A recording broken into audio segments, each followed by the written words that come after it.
প্রকৃতি যেন বিরূপ আচরণ করছে সৌদি আরবে। দফায় দফায় বৃষ্টিতে নাকাল দেশটির জনজীবন। তুমুল বৃষ্টি ও ঝড়ে মধ্যপ্রাচ্যের দেশটি যেন অচল হয়ে পড়েছে। দেশটির বিভিন্ন স্থানে অতিমাত্রায় বৃষ্টির পানি জমে দেখা দিয়েছে বন্যা। বৃষ্টিতে ক্ষয়ক্ষতির সম্মুখীন হয়েছেন সাধারণ মানুষ।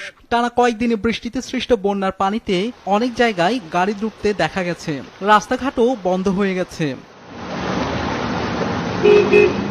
ভারী বৃষ্টিতে ভিজেছে মসজিদে নববী।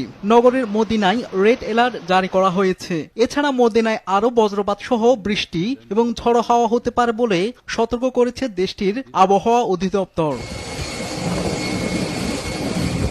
এর আগে সৌদি আরবের দক্ষিণ পূর্বের প্রতিবেশী আরব আমিরাতে টানা বৃষ্টিতে আকস্মিক বন্যার সৃষ্টি হয়েছিল। রেকর্ড পরিমাণ বৃষ্টির কারণে অচল অবস্থা দেখা দিয়েছিল দেশটিতে অবস্থিত বিশ্বের অন্যতম ব্যস্ত দুবাই বিমানবন্দরে।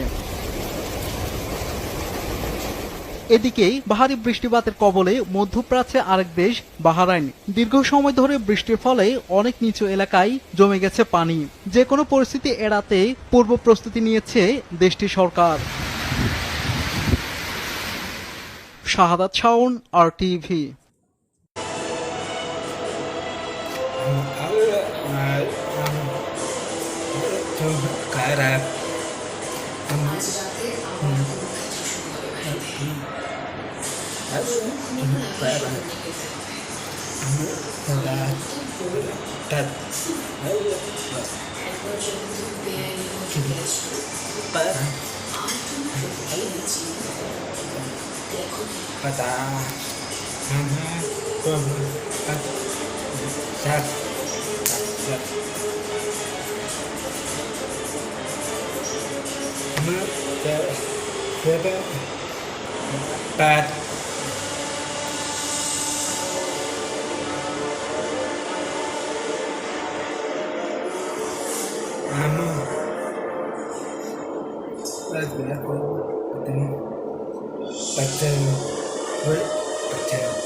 চলে গেলে তো ঘরটা কিসের নিশ্চয়ই দেখা